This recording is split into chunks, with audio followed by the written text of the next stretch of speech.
from Reverse Aging in Reno, Nevada. One of the things that I've been seeing over a period of time as I've owned this wellness center for about 15 years is people get sick and they get on their antibiotics, they go to the doctor, and they say they had to do it. I had to do it. Well, you chose to get on the antibiotics.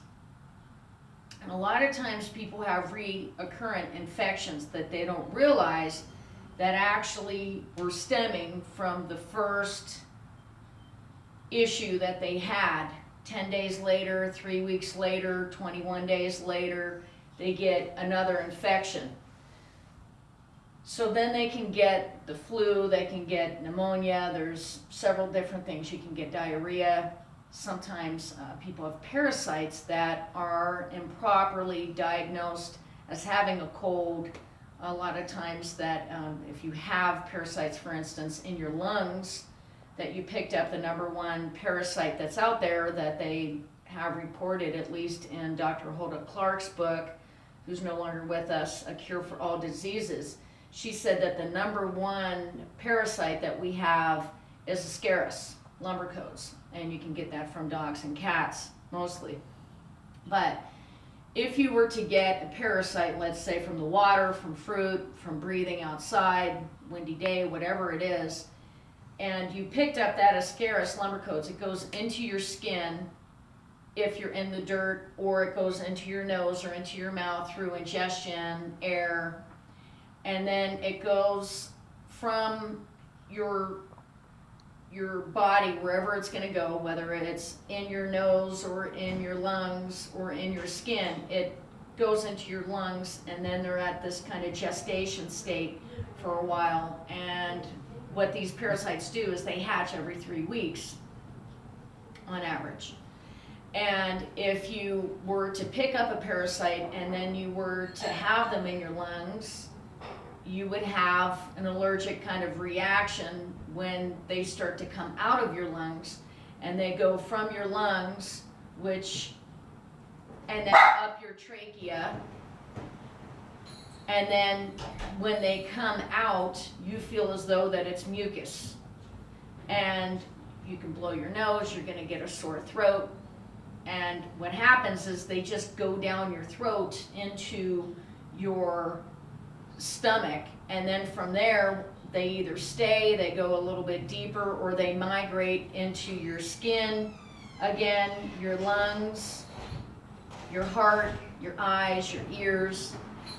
And what happens is people take a lot of the times antibiotics, and when they're taking the antibiotics, a few weeks later they get this reoccurrent infection, I like to call it, which they don't realize was the first one, and then they took some antibiotics, which kind of pushed it down deeper into the body for a little bit. And a lot of the times people are not on the right antibiotic for the acute condition, which sometimes can be a cold, sometimes it could be something else that was improperly diagnosed. It happens every day. And then what happens is then they get a flu, then they get walking pneumonia, and some other times some things happen. And then you have a resulting infection in the body, and the candida rises in the body, which is going to be a fungal infection. So statins are the same things as antibiotics. That's why statins are known to give all these different side effects. So if you look up statins, you look up mycotoxins, mycotoxins, you look up antibiotics, then you're going to see that you can have a resulting fungal infection that is in your body for years. I detoxified using an infrared sauna and herbs for many years. Make a long story short, I had some pain in the back of my hands. This was 5 years ago, and I went to a place to get diagnosed, and they said that I had a general yeast infection. I had never had a yeast infection. I didn't think that I had a yeast infection because I'd never had one before, and I asked them for a culture. The lady told me to take the sulfa drug. I was in a lot of pain, and instead of taking my herbs and all the things that I knew, I took the antibiotics because she said it was just going to be no problem. It was a sulfa-based, blah, blah, blah.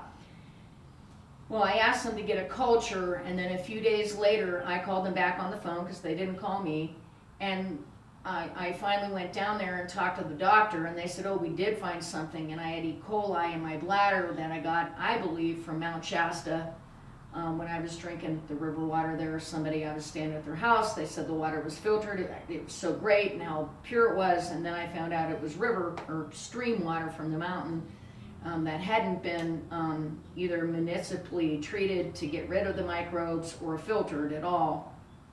And in this day and age, I don't want to drink water that hasn't been really ionized, to be quite honest, with an ionizer, and a specific one that's a chemical-free ionizer, which I'll get into later.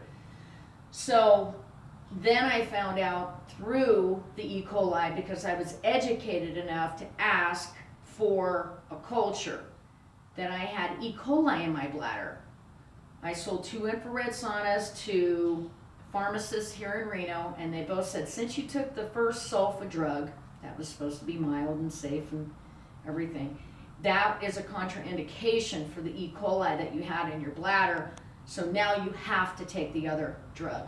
And ever since, my digestive tract and I gained weight, I would say probably at least 10 pounds has been on my body. My body was perfect, chiseled after all of these years of detox, and it was the worst thing that I've ever done. If I could go back and change a couple of things in my life, that would definitely be one.